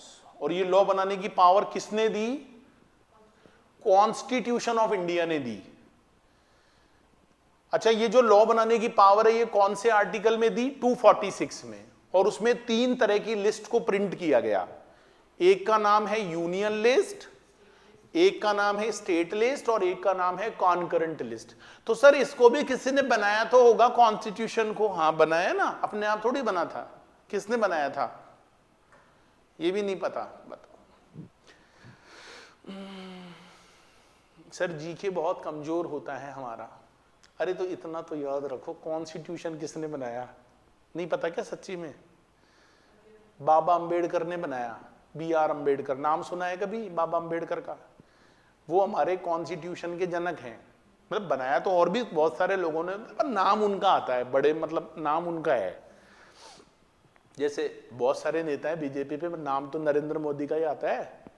जैसे पुराने टाइम में महात्मा गांधी का ही आता है नाम, वैसे ये एक बड़े नेता थे मतलब उसमें। तो इन्होंने कॉन्स्टिट्यूशन को बनाया। अच्छा, इन्होंने क्या किया जी, आर्टिकल नंबर 246 में 3 तरह की लिस्ट बनाई। पहली लिस्ट का नाम क्या रखा? अच्छा, ये जो यूनियन लिस्ट है इसमें होते हैं एंट्री। क्या होती है? Entry. Entry 1, entry 2, entry 3, entry 4, entry 5, ऐसे 97 एंट्रीज। ओहो, कितनी एंट्रीज हैं? 97 एंट्रीज आर देयर। 97 एंट्रीज होती हैं। अच्छा, इन एंट्री में अलग अलग सब्जेक्ट होते हैं, जैसे इनकम पे टैक्स लगाना, मैन्युफैक्चरिंग पे टैक्स लगाना, ऐसे अलग अलग एंट्री बनी हुई है। तो ये 97 मतलब ऐसे सब्जेक्ट हैं, 97 ऐसे विषय हैं जिन पर लॉ बनाने की एक्सक्लूसिव पावर सेंट्रल गवर्नमेंट के पास है। मतलब यूनियन लिस्ट में जो भी बातें लिखी हुई हैं, कितनी बातें लिखी हुई है? 97 मैटर लिखे हुए हैं। उन पर कानून कौन बनाएगी? Central government. आपको पता है ना, हमारे देश में एक सेंट्रल गवर्नमेंट होती है, एक स्टेट गवर्नमेंट होती है। फेडरल स्ट्रक्चर है ना हमारे देश का भाई। ये केंद्र सरकार होती है, सेंट्रल गवर्नमेंट, भाइयों बहनों, और एक होती है स्टेट की, है ना, स्टेट की होती है। तो सेंट्रल गवर्नमेंट को जो लॉ बनाने का पावर है वो यूनियन लिस्ट में है। अच्छा, ये सेंट्रल गवर्नमेंट जो लॉ बनाती है ये कहां बैठ के बनाती है? कौन सी जगह बैठ के फिर लॉ बनाती है? ये कोई जगह तो होती होगी या ऐसे रोड पे बैठ जाती है? पार्लियामेंट। पार्लियामेंट नाम का एक मंदिर है हमारे देश में, वहां पर जो है ना सेंट्रल के लॉ बनते हैं। देखा है आपने पार्लियामेंट कभी? अरे टीवी में तो देखा होगा, ऐसे गोल गोल सी बिल्डिंग है, अब तो चेंज हो गई, नई आ गई अब तो, सेंट्रल विजिटा, है ना। इससे आपको ये लगेगा कि सर की नई रिकॉर्डिंग पढ़ रहे हैं हम क्योंकि अगर मैं पुरानी बोल देता तो आप समझ जाते कि ये तो पुरानी वाली रिकॉर्डिंग है।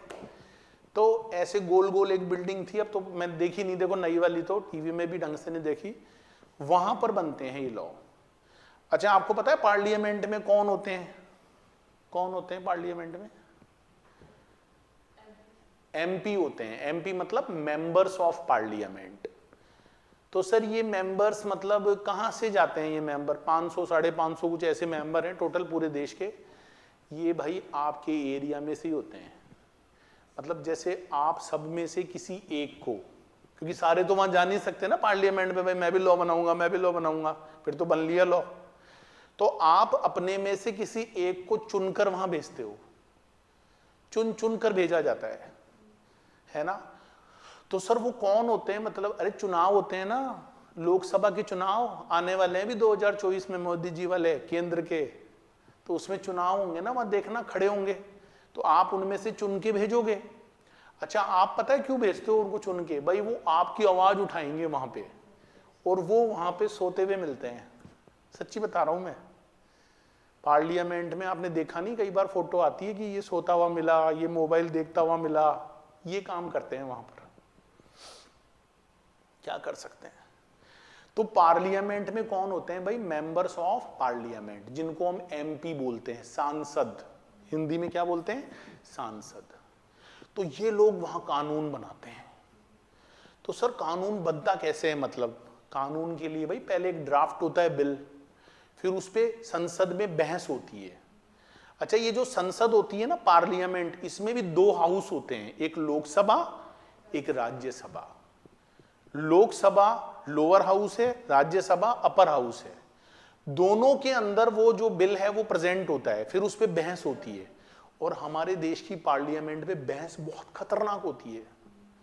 इतना इजी थोड़ी है कानून बनाना। अरे सर्वर फूट जाते हैं कईयों के। मतलब अगर गुस्सा आ जाए, मान लो विपक्षी पार्टी है, तो ये ले टेबल दे मारी उसके सर पे, पेपर फाड़ देते हैं। जो चेयरपर्सन होता है उसके हाथ में से लेके फाड़ देते हैं पेपर को, ले नहीं बनाने दू कानून, कर ले क्या करेगा। तो हमारे देश में कानून भी बहुत खतरनाक तरीके से बनते हैं।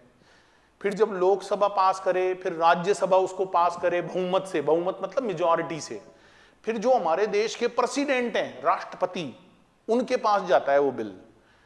फिर राष्ट्रपति महोदय देखते हैं, हाँ भाई सब काम सही है, ये लो जी, ये बन गया कानून। फिर वो पूरे देश पे लागू हो जाता है। अच्छा, आप ये नहीं कह सकते मेरे को पता नहीं था। एक बार अगर ऐसे सील लग गई ना राष्ट्रपति की तो फिर वो लागू हो गया, मतलब आपको चाहे पता हो या नहीं हो आपको सजा मिलेगी। अब आपको भाई मेरे को थोड़ी पता था ऐसे चाकू मारने से सजा मिलती है, मैंने तो पढ़ा ही नहीं, सजा मिलेगी। तो पार्लियामेंट कानून बनाती है यूनियन लिस्ट वाले मैटर्स पे। जैसे आपने कभी इनकम टैक्स पढ़ा हो तो वो यूनियन लिस्ट का मैटर है। इनकम टैक्स कौन लगा सकती है? Central government. आप नहीं लगाओगे।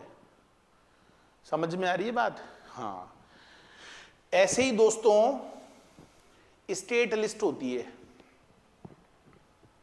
तो जैसे अगर मैं थोड़ा सा यूनियन लिस्ट में बताऊं आपको, जैसे एंट्री नंबर 83 में पावर होती है एक्साइज ड्यूटी लगाने की।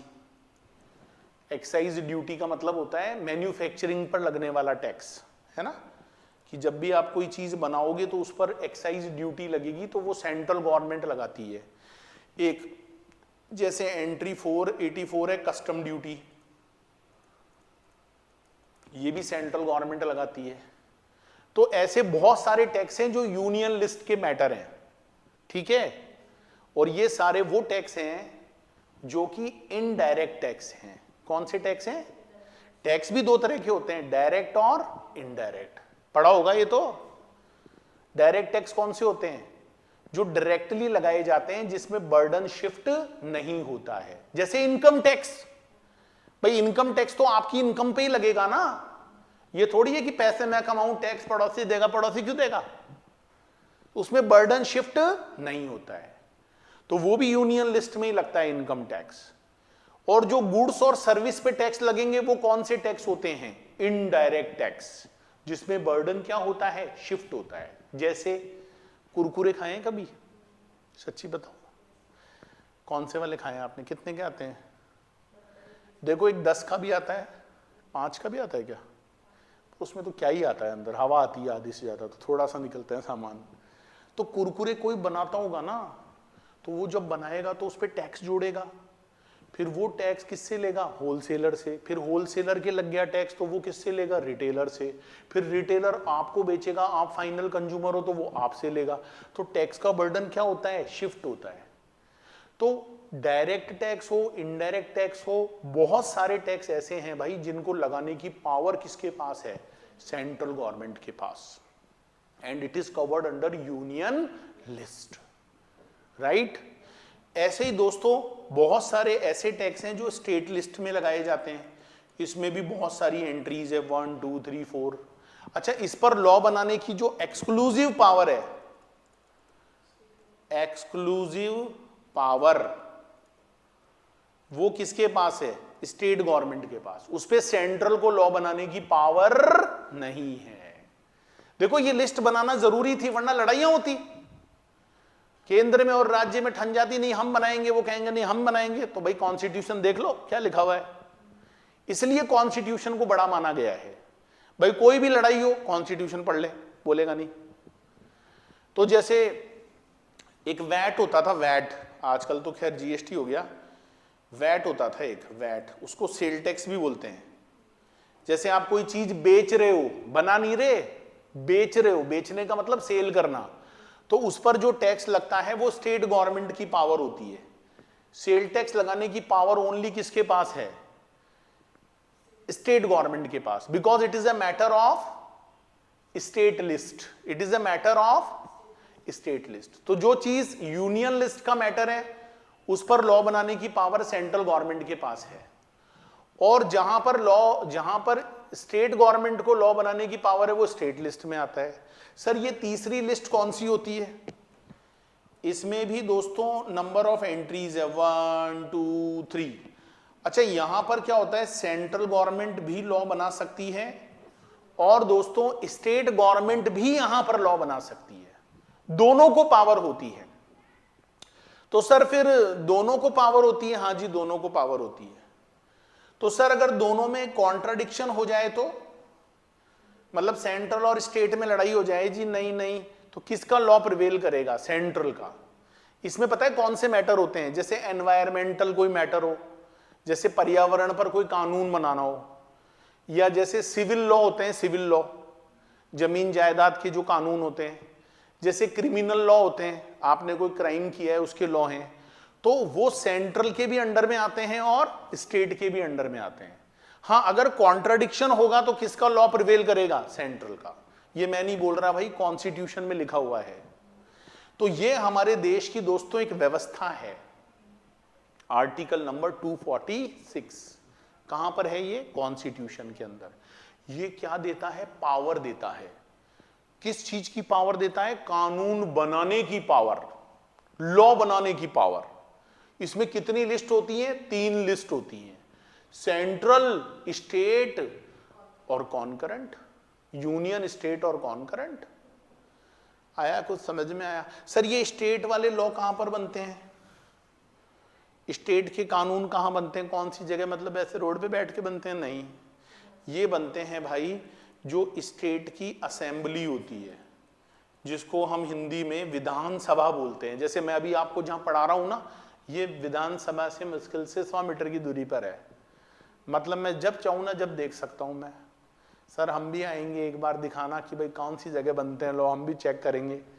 ओ छत से दिखा देंगे आपको, देखो यहीं तो बनते हैं। अच्छा ये है क्या वो जगह? वहां पर स्टेट के क्या बनते हैं? लॉ बनते हैं। ठीक है, तो यूनियन लॉ कहां बनते हैं? पार्लियामेंट में। स्टेट वाले लॉ कहां बनते हैं? स्टेट असेंबली में। राइट? पक्का पक्का? ठीक है जी, ओके। अब हम आगे की बात करते हैं। देखो ये सारी कहानी तो मैंने आप लोगों को समझाई। अब हमको जीएसटी पढ़ना है। क्या पढ़ना है भाई? जीएसटी। ये तो बेसिक बेसिक बातें थी भाई। टैक्स का मतलब क्या होता है? टैक्स का मतलब कंपलसरी एक्सटोर्शन ऑफ मनी होता है। मतलब अंडर एनी लॉ, लॉ कहाँ से बनते हैं? कॉन्स्टिट्यूशन से पावर लेकर बनते हैं। ठीक है। टैक्स कितने टाइप के होते हैं भाई? 2 टाइप के होते हैं, एक को डायरेक्ट बोलते हैं, एक को इनडायरेक्ट टैक्स बोलते हैं। डायरेक्ट टैक्स वो होता है जो डायरेक्टली लगाया जाता है, जिसमें बर्डन शिफ्ट नहीं होता है, जैसे इनकम टैक्स। और इनडायरेक्ट टैक्स वो होता है जो गुड्स और सर्विस पे लगाया जाता है। जो बंदा गुड्स और सर्विस को फाइनली कंज्यूम करेगा, सारा बर्डन उसी पर आएगा। जैसे आप अगर कुरकुरे खाओगे तो भाई सारा बर्डन आप पे आएगा, क्योंकि मजा तो आपने ही लिया है कुरकुरे का, दुकान वाले ने थोड़ी लिया, वो तो आपको बेचा है। तो उसने टैक्स का जो बर्डन पहले उस पर आया था, उसने आप पर डाल दिया। राइट? तो ये सारी बातें होती हैं। चलो जी, अब हम बात करते हैं जी जीएसटी के बारे में। किसके बारे में बात करते हैं? जीएसटी के बारे में बात करते हैं। तो दोस्तों ये जो मेरी क्लास आज आप पढ़ रहे हो या आने वाले जो 1-2 दिन आप और पढ़ोगे, this is a only basic class, जिसमें मैं आपके दिमाग में एक पूरा स्ट्रक्चर बनाऊंगा कि भाई जीएसटी हमारे देश में क्यों आया, उसकी जरूरत क्यों पड़ी, जीएसटी बनने से क्या फायदा हुआ, क्या नुकसान है आज भी। ये सारी बातें मुझे पता है, ये बातें एग्जाम में नहीं पूछी जाएगी, मैं श्योर हूं कि फाइनल में तो बिल्कुल नहीं पूछी जाएगी। लेकिन दोस्तों जब आप किसी चीज को पढ़ रहे हो, जब तक आपके दिमाग में उसका नक्शा नहीं बनेगा, आपके दिमाग में एक इमेज नहीं बनेगी, तो आप उसको ढंग से समझ नहीं पाओगे। आपको मैं एक एग्जाम्पल से समझाता हूं। जैसे मान लो आपको माता वैष्णो देवी जाना है, गए हो कभी? तो माता वैष्णो देवी जाने के लिए कि सर हमको माता वैष्णो देवी जाना है, सर हमको बता दो कैसे कैसे। मैंने कहा जी यार एक काम करो, यहाँ जयपुर से एक पूजा एक्सप्रेस नाम की ट्रेन जाती है। हाँ, पूजा एक्सप्रेस है ट्रेन का नाम। तो उसमें आप बैठ जाओ और रिजर्वेशन करा लेना, वो सीधा आपको वहाँ जम्मू तवी स्टेशन उतार देगी। वहाँ से बस में कटरा चले जाना, कटरा से माता रानी की चढ़ाई चालू होती है, या दिल्ली से ट्रेन पकड़ोगे तो सीधा कटरा चले जाना। एक तो ये तरीका होता है बताने का। एक तरीका होता है जी, मैंने बताया जी जयपुर जंक्शन पर 4 बजे जाइए, वहाँ से ट्रेन लगेगी, 4 बजे उसमें बैठ जाइए, 6 बजे वो स्टेशन आएगा, वहाँ तेरी 10 मिनट ट्रेन रुकेगी, फिर वहाँ से आगे ये ट्रेन 8 बजे वहाँ रुकेगी, फिर 10 बजे ये दिल्ली पहुँचेगी, वहाँ तेरा 1 घंटे का हॉल्ट है, वहाँ आराम से खाना वाना खा लियो, फिर 11 बजे दिल्ली से चलेगी, फिर ये स्टेशन आएगा, फिर ये स्टेशन आएगा, और ये लो जी सुबह आप ये लो जी जम्मू तवी उतर गए। एक तो ये तरीका होता है। तो आप क्या करोगे, जब आप ट्रेन में बैठोगे तो आप उसको इंजॉय करोगे कि यार अब देखना ये स्टेशन आएगा, देखना सर ने बताया था, अब तो देख लीजिए यहाँ पे 1 घंटा नहीं रुके तो ट्रेन। एक तो ये तरीका होता है। एक होता है जी बस बैठ जाना, सुबह उतर जाना वहां पे, तो ये लो जी वहां बैठे बैठे जा रहे हैं, बस ऐसे बोर हो रहे हैं, सुबह उठ गए। तो मेरे कहने का मतलब है कि अगर मैं पहले से एक मैप बना दूं दिमाग में कि देखो अब ऐसे करेंगे, अब ऐसे पढ़ेंगे, अब ये आएगा, वो आएगा। मतलब यू कैन से हेलीकॉप्टर यात्रा। कौन सी यात्रा? हेलीकॉप्टर यात्रा। जैसे आप लोग सब मेरे से मिलने जयपुर आए कि यार सर से मिल के आएंगे, यार सर बहुत बढ़िया पढ़ा रहे हैं, एक दिन जयपुर चलेंगे ना, जब सर से जरूर मिल के आएंगे। फिर आपने कहा सर हम तो देखो बाहर के हैं, आप हमको जयपुर घुमाओ, है ना, और हमारे पास तो टाइम भी इतना सही है। तो मैंने क्या किया भाई, एक हेलीकॉप्टर किराए पे ले लिया और आप सबको मैंने उसमें बैठा दिया, और मैंने यहाँ से अपने ऑफिस से उड़ान भरी हेलीकॉप्टर की, पूरा जयपुर दिखा दिया। देखो जी ये जयपुर का जंतर मंतर है, ये जयपुर का हवा महल है, ये जयपुर का आमेर फोर्ट है, ये जयपुर का जयगढ़ है, ये नाहरगढ़ है, ऊपर से दिखा दिया। तो आपके दिमाग में क्या बन गई? एक इमेज बन गई। फिर मैंने कहा भाई अब ऐसे करो, 5 दिन की छुट्टी ले लो, अपन बस में बैठ के चलते हैं। फिर मैं आपको बस में पहले जंतर मंतर लेकर गया। फिर आपके दिमाग में तुरंत क्लिक करेगा, अरे ये वही है, ऊपर से दिखाया था ना, ये देख वही हवा महल है, ये वो देख मैं ऊपर से फोटो खींचा था, अब यहां से खींचूंगा फोटो। ये राजा का देखो ये कमरा है, यहां पर इतनी सीढ़ियां हैं। आपको कोरिलेट करोगे ना उसको। तो पहले हेलीकॉप्टर यात्रा 2 दिन 3 दिन, फिर उसके बाद में बाई बस चलेंगे, एक एक स्टेशन पे उतरेंगे, देखेंगे भाई राजा कहाँ रहता था, रानी कहाँ रहती थी, फिर दोनों कैसे खत्म हो गए, फिर कोई नया राजकुमार आया, ऐसे पूरा उसमें आपको समझाएंगे। आप समझ गए ना मैं क्या कहना चाह रहा हूं? ये 2 दिन 3 दिन टेंशन नहीं लेने का, ओवरव्यू को ध्यान से सुनने का, समझने का। फिर मैं चैप्टर वाइज, फिर अपन बर्डन वाला काम बाद में उठाएंगे। फिर आपको लगेगा यार ये वही चीज है जो सर बता रहे थे, मजा आ गया यार। फिर उसके क्वेश्चन कर लिए, अरे यार क्वेश्चन भी सारे हो रहे हैं, वाह यार वाह, बस अब तो नैया पार लग गई अपनी। फिर बीच में जैसे 2-3 टेस्ट ले लिए आपके। कई बच्चे ये भी कहते हैं सर वो टेस्ट लिया करो, आप टेस्ट नहीं लेते हो। अच्छा जिस दिन लेता हूं उस दिन भाग जाते हैं। मतलब ऐसे टेस्ट के लिए बोलते रहेंगे, मॉक टेस्ट मॉक टेस्ट, और मैं कह दूंगा ना टेस्ट है, सर वो आज हमारे ये काम आ गया था, आज हमारे वो काम आ गया था। मन तो ऐसा करता है, वो तो क्या आप सामने हो नहीं मेरे, वरना अंदर बंद कर दूं, गेट बंद कर दूं, 3 घंटे बाद निकलियो बाहर। तो सर ये मॉक टेस्ट आप लेते हो, चैप्टर वाइज लेते हो? देखो चैप्टर वाइज लेता नहीं हूं, लेकिन आप कहोगे तो ले लूंगा, वो भी ले लूंगा। हाँ कॉपी चेक करना मेरे लिए पॉसिबल नहीं है भाई, इतने सारे बच्चों की करूं। हाँ जो आप लिखोगे ना उसको मैं पूरा समझा दूंगा यूट्यूब पे, भाई इस चीज के इतने नंबर होते हैं, आपने ये गलत लिखा ये सही लिखा, तो आप मार्किंग खुद भी कर सकते हो। बाकी जो आईसीआई के मॉक टेस्ट होते हैं 100 नंबर के जो लास्ट में आते हैं, वो मैं पूरे क्लास में करवाता हूं। तो उससे फिर पता चलता है हम कितने पानी में हैं।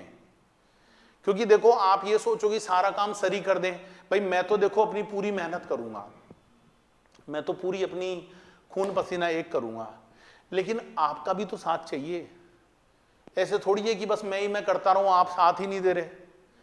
मैंने बोला भाई ये 4 क्वेश्चन कर लाना, ये 2 क्वेश्चन कर लेना, मैंने करा दिए, अब ये 2 बिल्कुल सेम है, इनको यार भाई प्लीज कर लेना।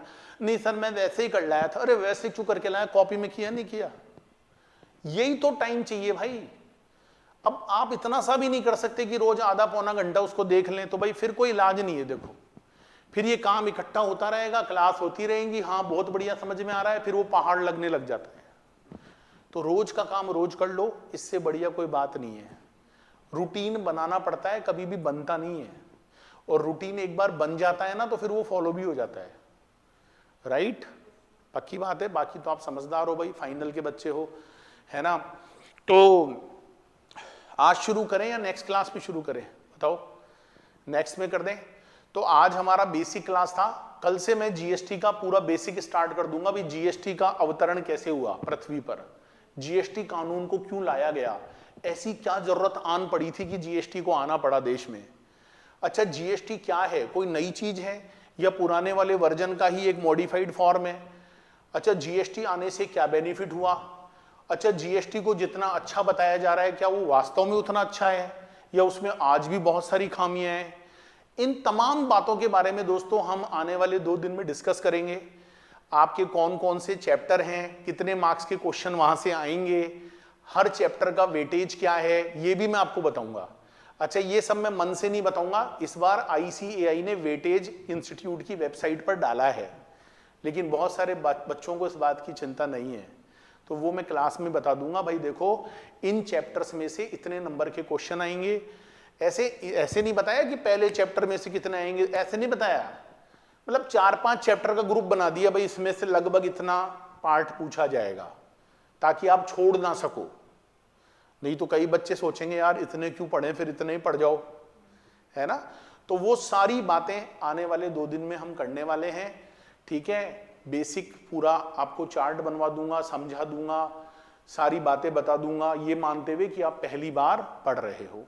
फिर हम प्रॉपर वे में नोट्स बनाना शुरू करेंगे, क्वेश्चन बैंक, सब चीज मैं आपको करवाऊंगा, राइट।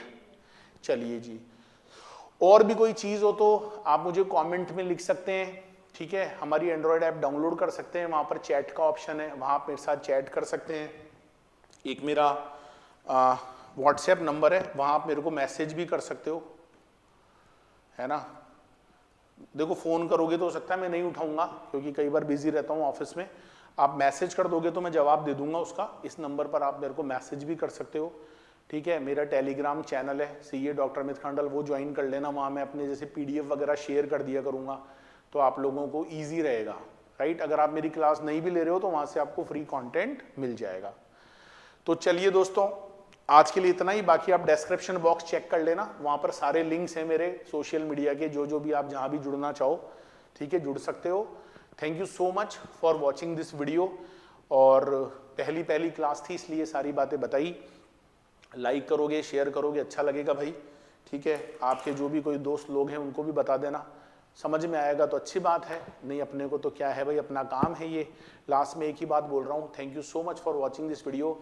जोश दिल में जगाते चलो और जीत के गीत गाते चलो। मिलते हैं दोस्तों फिर एक नई क्लास के साथ। Thank you so much for watching this video.